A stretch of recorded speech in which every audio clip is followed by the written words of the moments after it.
NBC city news पहुंचाएगा हर खबर आप तक। जी नाज़रीन, मैं हूं असलम खान और आप देख रहे हैं CNBC सिटी न्यूज़। इस वक्त मेरे साथ मौजूद हैं रशीद अहमद साहब, जो कि इनका ये कहना था कि मेरे प्लाटों पे कुछ कब्ज़ा हो रहा है और कुछ लोग यहाँ पर आकर शराब पीकर हमें तशद्दुद का निशाना बनाते हैं, हमें हमारी रेपुटेशन को ख़राब करते हैं और यहाँ पे आने के बाद वो इनसे शराब के पैसे भी लेते हैं और इनका ये भी कहना था ब्लैकमेल भी करते हैं। तो आइए पूछता हूँ, ये रशीद भाई तो जो हमारे स्टूडियो में आ जाए हुए, इनसे पूछता हूँ कि क्या प्रॉब्लम है और इन्हीं की ज़ुबानी आपको सुनाता हूँ कि इनको प्रॉब्लम क्या है। अस्सलाम वालेकुम रशीद भाई। वालेकुम सलाम। रशीद भाई ये बताएं, आपका कहना था कि मेरे प्लॉट पे एक केस भी चल रहा है। जी सर। जब केस चल रहा है तो कौन लोग आपको आके परेशान करते हैं? वो कौन लोग हैं? किस तंजीम से ताल्लुक़ है? किस इदारे से ताल्लुक़ है? क्या कहेंगे प्लीज़ उस पर? सर हाल ये है कि मेरे यहाँ पे प्रॉपर्टी है जिस पे कौन से इलाके में प्रॉपर्टी है? काज मोहम्मद बुरी कोट में, जो सरजानी में इलाका है। जी। वहाँ पे जो है ना कुछ कब्जे ग्रुप ने कब्जा किया हुआ था जिनके ऊपर मैंने केस किया। कौन लोग हैं वो कब्जा जो करने वाले? नाम क्या उनके? मुख्तलिफ लोग हैं। कोई अपने आप को मीडिया का जाहिर करता है, बाबर हाशमी है, वो बोलता है मेरा मीडिया से ताल्लुक़ है। एक शौकत फौजी है, वो पुलिस में ड्यूटी कर रहा है हेड क्वार्टर में। आजकल जो है वो अपने आप को बताता है कि मेरी किसी जज के साथ जॉब है। वो शाम को आके यहाँ पे शराब के लिए आते हैं, भाई हमें या शराब ला के दो या हमें बता दो, नहीं तो हम ये करेंगे वो करेंगे। वो जब शराब के लिए पैसे मांगते हैं या कहते हैं मुझे भत्ता दो, तो आपके यहाँ कोई गैर कानूनी काम करते हैं? चरस बेचते हैं या हीरोइन बेचते हैं? कौन सा काम करते हैं जो आपसे भत्ता लेकर? सर मैं आपके सामने बैठा हूँ, अगर मैं कब्जा ग्रुप हूँ, लैंड माफिया हूँ या 2 नंबर काम करता हूँ तो मेरा कोई रिकॉर्ड होगा। आप थाने से किसी एजेंसी से कहीं से भी आप मेरी मालूमात कर सकते हो, मेरा कोई रिकॉर्ड नहीं है, कोई कब्जा ग्रुप, कोई लैंड माफिया नहीं हूँ। मैं शरीफ आदमी हूँ, मुझे परेशान किया हुआ इन्होंने, मैं प्रेशर में हूँ, काफ़ी टेंशन में हूँ इन लोगों की वजह से। मेरे मुखालफिन जो है उनके साथ मिल जाते हैं, वहाँ से पैसे लेके आते हैं, यहाँ पे के मेरे साथ लड़ाई झगड़ा करते हैं और यहाँ पे गालम गलूच करते हैं। मैं शरीफ आदमी हूँ, अपनी इज्जत बचाने के लिए वो जब आते हैं तो मैं उनको 500-1000 रुपया दे देता हूँ, चुप करके चले जाते हैं। आप इतने शरीफ आदमी कि उनको आप जो वो आते हैं आप उनको 500-1000 रुपये देते हैं? आपने जाके कहीं पुलिस में, थाने में कहीं जाके FIR नहीं उनकी कटवा सकते? सर बात यह है कि मैंने काफ़ी कंप्लेनें भी की हैं, SHO को भी दी हैं, SSP को भी दी। थाना कौन सा लगता है आपका? थाना हमारे सरजानी लगता है, हमने सरजानी में भी दिए हैं। उसके अलावा भी हमने IG साहब को भी दिए हैं, रेंजर हेड क्वार्टर में सरजानी के भी, वहाँ पे भी दरख्वास्तें जमा कराई हैं। मुझे हमें कहीं से कोई तहफ़्फ़ुज़ नहीं मिला, कोई सपोर्ट नहीं मिली हमें, जिसकी वजह से मजबूर होकर हमें कोर्ट जाना पड़ता है। फिर कोर्ट में जाके हम 22A की लगवाते हैं, 22B की लगवाते हैं, ताकि हमारी या FIR कटे या हमें प्रोटेक्शन मिले। लिहाजा 2 बार मुझे प्रोटेक्शन मिली, जिसका प्रूफ ये मेरे पास पड़ा हुआ है। कोर्ट ने मुझे प्रोटेक्शन दी, उसके बाद मेरी FIR नहीं हुई, फिर भी मैं खामोश हूँ। उसके अलावा मुझे तंग करते हैं, फिर भी जाता हूँ तो मेरी FIR नहीं कटती। मेरे पास इतनी दरख्वास्तें पड़ी हुई हैं, जब दरख्वास्त भी दे के आता हूँ तो फिर भी कोई थाने से फ़ोन या कोई चीज़ नहीं आती हमें कि भी आपने एप्लीकेशन दिया, आप हमारे पास आओ, क्या मसले मसाइल हैं। तो उनसे कोई आपकी जाती दुश्मनी है जो वो आपको इतना परेशान करते हैं? क्या मसला है? सर जाती दुश्मनी है, यहाँ पूरा गोट उनसे तंग है और पूरे गोट वालों को पता है कि ये शराबी हैं। रोज़ाना शाम को शराब पी के बैठते हैं, आने जाने वालों को धमकियाँ गालियाँ देते हैं, कभी कभी फड्डे हो जाते हैं यहाँ पे। मगर कोई थाने में, गरीब लोग हैं, थाने में नहीं जाते वो। आपकी बातों से ये महसूस होता है कि जब वो यहाँ पे शराब पीकर शोर शराबा करते हैं तो इसके मकसद ये महसूस होता है कि वो थाने से भी उनकी हेल्प मिल रही है, थाना उसको सपोर्ट कर रहा है, इससे जाहिर होता है आपकी बातों से? ऐसा है? यही लगता है सर। काफ़ी बार चौकी वाले भी उठा के ले गए, मगर थोड़ी देर के बाद वापस आ जाते हैं। वापस जब आ जाते हैं तो साफ ज़ाहिर है हम 15 पे कॉल करते हैं या चौकी वालों को बता दें तो वो हमारे साथ ज़ाती दुश्मनी करते हैं कि आपने क्यों कंप्लेन की है, जिस वजह से हम शरीफ होकर चुप करके बैठ जाते हैं। मोहल्ले वाले ऐसे हैं कि कई बार उनसे बिजली का भी भत्ता मांगा गया है, गटर लाइनों का भी। ये आज कोई गटर लाइन डाल रहा है तो उसको भी बोलते हैं कि भाई हम इलाके के बड़े, हमें पैसा दो। बिजली का कुंडा लगाना है तो ये बोलते हैं कि हम शराब के पैसे दो, नहीं तो कुंडा नहीं लगाने देंगे। इस तरीके से यहाँ पे जा रहा है। ये पूरे सरजानी के अंदर मशहूर है ये। आप कभी भी किसी से बताओगे तो आप बताएंगे रोज़ाना इनका काम है शराब पीना और ये चीज़ें करना। तो अब आप जो आपका प्लाट कब्जा हुआ है वो किसने किया, नंबर 1, नंबर 2 केस आपने किया या मुखालिफ पार्टी ने उस प्लाट पे किया है, तो और कब्जा भी है किसके पास वो?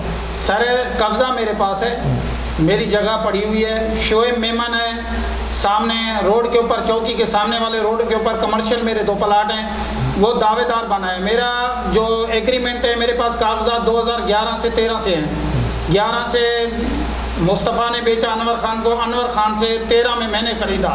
इन्होंने जो शो किया है शोएब मेमन ने 2016 के कागजात किए हैं जो कोर्ट ने उसको रद्द कर दिया है। मेरे प्लाट वहीं वैसे के वैसे पड़े हुए हैं और मेरा शोएब मेमन के साथ मसला है। शोएब मेमन इनके दोस्त हैं, ये जाते हैं, वो मेमन है उसको बोलते हैं कि भाई हम इसके साथ ये करते हैं, इसके साथ वो करते हैं, हमें खर्चा दो, वो खर्चा देता है, वो यहाँ आके बदमाशी करते हैं।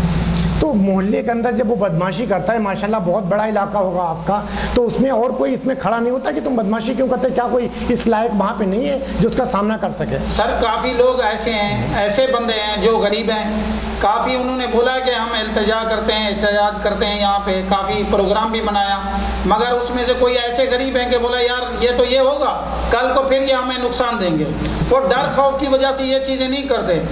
आज भी काफ़ी लोग जो है उन्होंने बोला कि रशीद साहब आप नहीं जाओ उधर, हम यहाँ पे रोड ब्लॉक करते हैं, ये करते हैं, वो करते हैं आपके लिए, क्योंकि हमारे साथ भी परेशानी है। मैंने बोला आप नहीं करो, मेरा ज़ाती मसला है, मुझे टेंशन है, मेरे रोज़ाना के व्हाट्सअप चल रहे हैं, ब्लैकमेल के कर रहे हैं, जिस पे मेरी FIR चल रही है, जिस पे मैंने ज़मानत करवाया कोर्ट के थ्रू, ये मेरे पास है। FIR उन्होंने कटवाई थी आपके? उन्होंने कटवाई, प्लाट मेरा है, केस मेरा चल रहा है। उन्होंने दूसरे बंदे को शोएब मेमन ने खड़ा किया, इब्राहिम को, कि भाई आप खड़े हो जाओ मैं पैसे देता हूँ। उसने पैसे दिए, इब्राहिम का वास्ता नहीं है, 18-19 प्लाट नंबर मेरा है। उसने बोला कि मेरे 5 बोरी सीमेंट और सरिया चोरी किया है। मैं चोर नहीं हूँ, अगर मैं चोर हूँ तो पूरे दुनिया में पता होगा कि ये चोर है, मैंने चोरी नहीं की। यानी आपकी FIR उन्होंने एक चोरी की केस में कटवा दी। जब आप वहाँ पे थाने जाते हैं तो आपकी नहीं सुनी जाती, इससे वाज़ेह जाहिर होता है कि थाना उनके साथ इन्वॉल्व है। तो मेरी गुजारिश है कि इसकी तहकीकात की जाए जो इन पे जुल्म हो रहा है, क्योंकि जब थाने जाते हैं तो इन्हें कोई तहफ़्फ़ुज़ नहीं मिलता, और वो अगर थाने एक छोटी सी FIR कटवाने के लिए जाता है तो इन्हें उठाकर अंदर कर दिया जाता। तो आप क्या समझते हो, क्या आला काम से आप? सर FIR से पहले मेरी कम से कम 10 दरखास्तें एप्लीकेशन जमा हैं, 22A के आर्डर भी 2 मैंने 22A की दरखास्तें मैंने एप्लीकेशन कोर्ट में जमा कराई इनके FIR के लिए। मेरी FIR नहीं कटी, जिसके अलावा मैंने कोर्ट में जाके अपनी ज़मानत करवाई है, ज़मानत का आर्डर मेरे पास है। उसके बाद 3 महीने हो गए कि केस मेरा चल रहा है, ना मेरा चालान जमा हुआ, ना वहाँ पे मुद्दई आ रहा है, सिर्फ FIR के नंबर पे मेरी हाज़िरी लग रही है। ये मसले हैं। दूसरी बात यह है कि कोई भी मेरा अगर प्लाट बिकता है तो ये शौकत साहब, ये बाबर हाशमी बोलते हैं कि हमें खर्चा दो, कि आपने प्लाट बेचा है। भाई चीज़ मेरी है, मैंने बेची है, तो आपको किस चीज़ का खर्चा दो? शौकत और बाबर ये कोई बदमाश है यहाँ के? क्या है मकसद, मेरे समझ में नहीं आ रहा अभी तक। क्या पुलिस को नज़र नहीं आ रहा, एजेंसियों को नज़र नहीं आ रहा, ये जुल्म कर रहे हैं और आप कह रहे हैं कि इतना बड़ा वो जुल्म करते हैं तो उनको नज़र नहीं आता? शौकत फौजी जो है ये पहले NQM हकीकी में था, पुरंगी टाउन में, वहाँ इसका प्रूफ भी है, FIR भी कटी हैं। उसके बाद वहाँ से भाग के यहाँ पे आया है, यहाँ पे मुत्तहिदा में चला गया, उसके बाद फिर इसमें मुस्तफ़ा पार्टी में चला गया है और पुलिस में भी जॉब कर रहा है, पार्टी को भी इस्तेमाल कर रहा है, उसको कानून को भी, पुलिस सरकारी पुलिस को भी इस्तेमाल कर रही है। और कौन से थाने में इसकी ड्यूटी कहाँ पे है? सर ये कह रहा है मेरी ड्यूटी है हेडक्वार्टर ख्वाजा जमीर नगरी में। अच्छा। और मैं आजकल जो है कोई मेमार में जज है उसके साथ ड्यूटी कर रहा हूँ। अच्छा। और रोज़ाना का काम है, आप किसी से भी पूछो, रोज़ाना शाम को शराब लेके वहाँ चौक पे बैठ के पीता है और आने जाने वाले उनको गालियाँ देगा और उनको ब्लैक में लेडीज़ जाएगी तो उसको भी आवाज़ें देगा ये।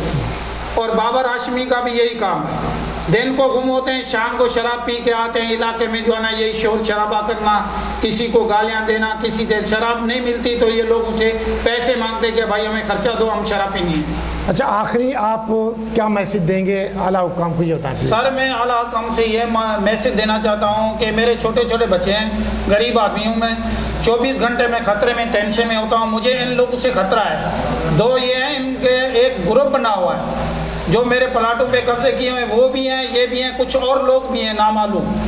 मुझे इनसे 24 घंटे खतरा होता है कि कहीं भी मैं अकेला जाऊं मुझे मार ना दें।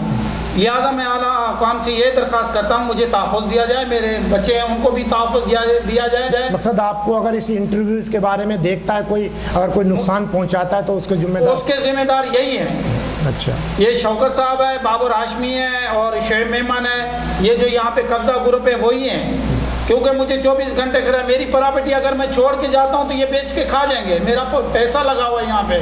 साफ ज़ाहिर है मैं अपनी प्रॉपर्टी को तो ख्याल करना है, यहाँ पे देखभाल करनी है। जब मैं आता हूँ तो ये कहीं ना किसी को पैसे दे के मेरे पीछे बंदे लगा देते हैं, और काफ़ी बार ऐसा हुआ है कि मेरे पीछे बंदे भी आए, लेकिन मुझे अल्लाह ने बचाया, बचाने वाला अल्लाह ने बचाया, मैं खामोश हो गया। और आवाज़ उठाता हूँ तो मुझे कोई नुकसान ना दे जानी। ये कहना चाहता था कि मेरे नाम पे जो है ना व्हाट्सएप चला रहे हैं ये अलग अलग नाम पे, रशीद पुलिस वाला, रशीद बीटर, रशीद CIA, काफ़ी नाम से ऐसे गलत चीज़ें लिख के कब्जा ग्रुप लैंड मार्क आपके नाम से वो कह रहे हैं कि पुलिस वाले हैं फलाना, आपका नाम लेकर, मेरा नाम लेके नाम लेके व्हाट्सएप चला रहे हैं, जिससे मुझे काफ़ी फ़ोन आते हैं और लोग मुझे कहते हैं कि यार आपने कौन सी जगह पे कब्जा किया है, आपने क्या किया है, कहाँ से बता लिया। उल्टा मुझे बत्ताखोर भी बना रहे हैं, कब्जा ग्रुप भी बना रहे हैं। ये इनका नाम रशीद अहमद साहब है और ये यहाँ पे हमारे स्टूडियो में तशरीफ़ लाए और इन्होंने अपना जो भी मुद्दा था वो बयान किया। अब ये काम एजेंसी और उन आला हुकामों का है जो इस पर तहकीकात करें और देखें कि इसमें कितनी हकीकत है। और मैंने कहा कि अगर हकीकत है तो इनको तहफ़्फ़ुज़ दिया जाए, इनका प्लाट है तो उनका प्लाट भी इनको दिया जाए और उन लोगों पे कड़ी से कड़ी सज़ा दी जाए अगर वो गलत काम करते हैं तो, और इस पर तहकीकात ही करने के बाद इस पर फैसला हो सकता है। इंशाल्लाह कल किसी और मेहमान के साथ आपसे मुलाकात होगी। जब तक के लिए अपने मेज़बान असलम खान को इजाज़त दीजिए। अल्लाह निगहबान, पाकिस्तान जिंदाबाद। इस वीडियो को लाइक करें, हमारे चैनल को सब्सक्राइब कर बेल आइकन जरूर प्रेस करें, हमारी न्यू वीडियो सबसे पहले देखें।